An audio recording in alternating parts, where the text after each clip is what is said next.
home. Mr. President, I also want to take just a few minutes today to discuss the progress that we're making to defeat the terrorist, ISIS in this case, on the battlefields, far away from our home. We're going to have a chance to look at a visual here in just a moment. Thank you.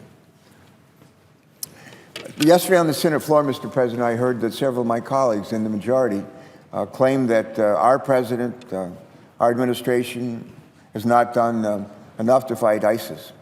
However, our friends in the majority are, I think, forgetting a few key facts, and I just wanted to dwell on those for a little bit this morning. The truth is that we are taking the fight to ISIS, and we are making serious progress in the battle to degrade and to destroy them. And when I say we, I'm not just talking about the U.S. I'm not just talking about maybe us in Canada. I'm not talking about just U.S., Canada, maybe parts of Europe. I'm talking about a coalition that now includes 60 nations from around the world, including some that are Muslim nations. And I think they're an important part of this coalition. We have this map here, and just for a little familiarity here, here's Iraq. There's part of Iraq over here, Anbar province. And here's Baghdad. And there's a town called Fallujah that we've heard a lot about in recent years, and especially in recent days. A place up here called Tikrit, where Saddam Hussein's hometown. And on up here, a town called Mosul. It's pretty important. This is the Kurdish part of Iraq, if you will. And this part over here, frankly, has not a lot of people, but a lot of land.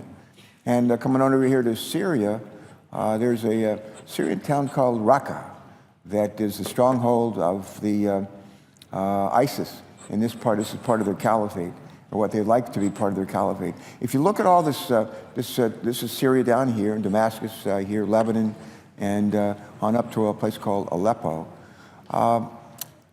If you go back a year or so ago, this area that's green and this area that's salmon, that was the sort of high water mark for ISIS in terms of land that they had taken control over.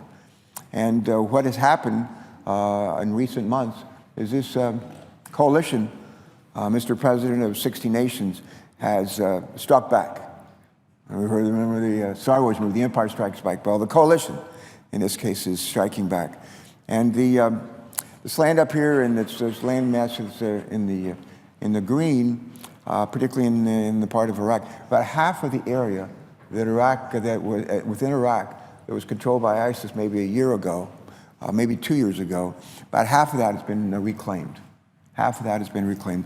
The biggest battle that's going on right now has been in Fallujah, where the coalition forces, largely led by the Iraqi ground troops, not American ground troops, but largely led by Iraqi ground troops, have taken over the center city, and they're battling it out in some of the neighborhoods with ISIS forces.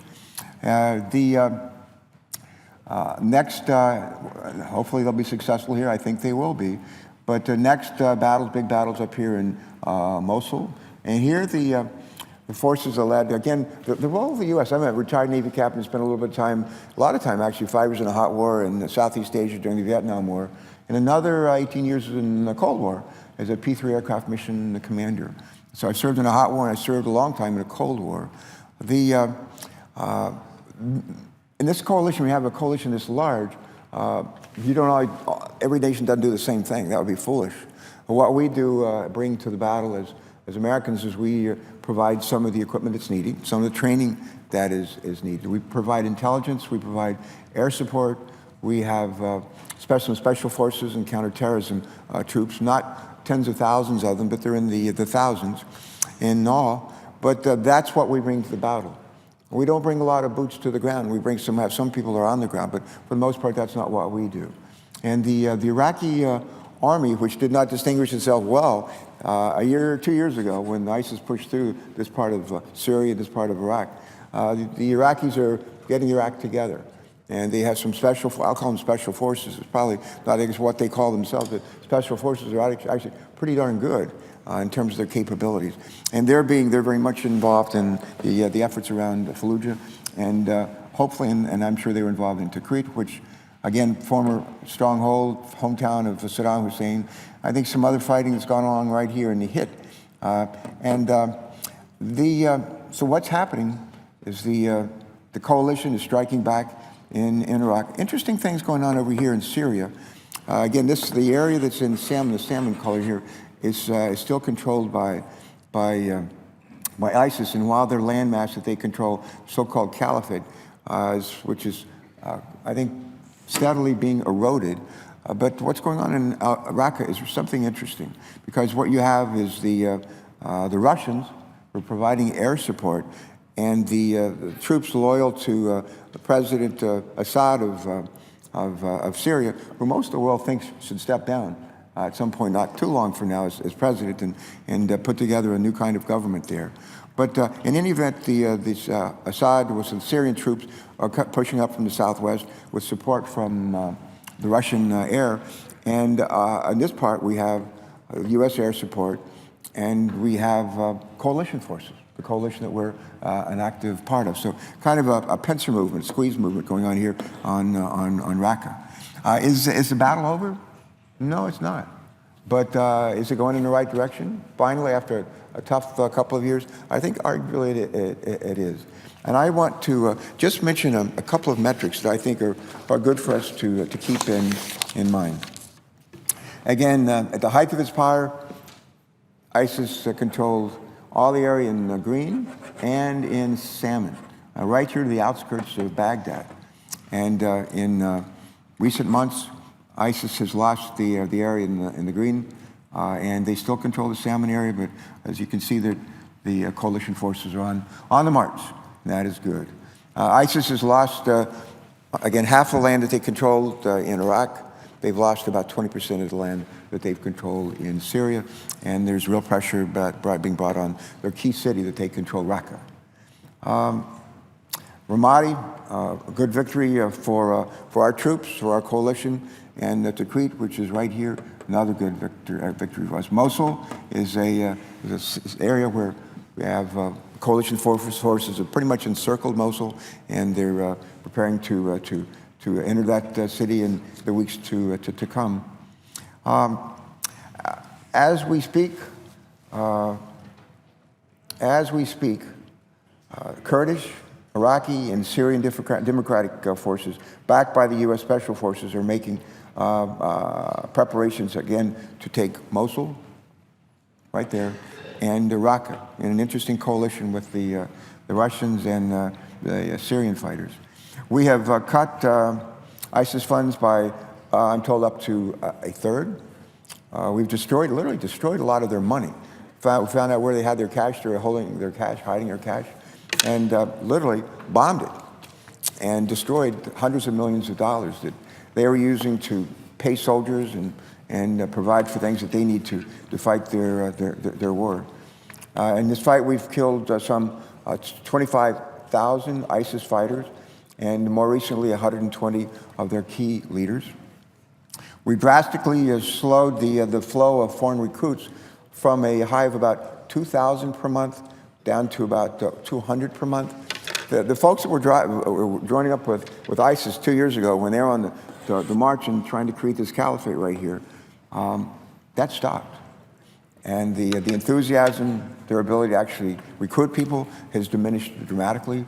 When this big fight for this whole area right here was underway 2 years ago, there were, I think, about 200 people, 2,000 people a month showing up from around the world who wanted to be part of this fight with ISIS. Today, it's not 2,000 people a month, it's about 200 from around the world. In the US, 2 years ago, we had about 10 people per month, 10 Americans per month, leaving the US and going to join forces with ISIS and be part of this. It's not 10 a month now, it's about 1. And the folks that are turning out, whether it's in the US, down dramatically, from around the world, down dramatically, those guys want to be part of a winning team. They want to be part of a winning team. And our job, the coalition's job, is to make it clear, ISIS, they might have been a winning team 2 years ago when all this was going on right here. They're not a winning team today. And they're back on their heels. We're pushing them hard. And we're making very slow but steady progress. I wouldn't overstate it. but it's slow but steady progress. And if we keep working together, we'll make a whole lot more progress. There's an African proverb, Mr. President, you probably heard before, and it goes something like this: if you want to go fast, go alone. If you want to go far, travel together. And we're doing this together with a lot of other countries from around the world. It's taken a while to get our acts together. As somebody who's flown in a war and worked in places where you have coalition forces from other nations, sometimes speaking different languages, not used to working with one another, it takes a while to get it down. And I think we've made real progress in that regard. And what's going on now that ISIS is doing badly on the battlefields, they're still using social media to try to project the idea that, oh, they're doing just fine, and things are going just hunky-dory. And these guys are really good at social media. And what they're trying to do is to win here through social media in the U.S. what they've been unable to win on the battlefield. And one of the things that ISIS tries to do in recruiting people in this country is to convince them that there's going to be a caliphate and that they can be part of a winning team. What we want to make real clear is this ain't going to be a winning team for much longer. In fact, I think that the winning part of their season is behind them, and what lies ahead is not good. I remember, speaking of maybe a sports metaphor here, had a big NBA Finals a couple nights ago, about a week ago, where the Cleveland Cavaliers did in a kind of amazing comeback, won 3 straight games at the end and became the NBA champs against a very, very good team from California. I happened to be in Cleveland for the funeral of George Voinovich, the day of the finals. And you saw, everywhere I looked, I saw people wearing Cleveland Cavaliers shirts, hats, paraphernalia. My guess is the day after the game when Cleveland won the championship, you saw even more of that. All over Cleveland, all over Ohio, and throughout the country, wherever Cleveland Cavalier fans might be. They brought out their allegiance to their team. Probably a little bit less on the Golden State Warriors side after they lost, despite the fact that they played brilliantly. But it's real important that we continue to make clear on the battlefield who is winning our coalition and who is losing ISIS. And that reduces dramatically the ability of ISIS to radicalize and recruit people here in this country who want to do harm, hurt people, kill people in this nation. So first, degrade and destroy, that's going on. Second, make sure that the message is clear, that good progress is being made for our side, for our forces, and the coalition that we're a part of.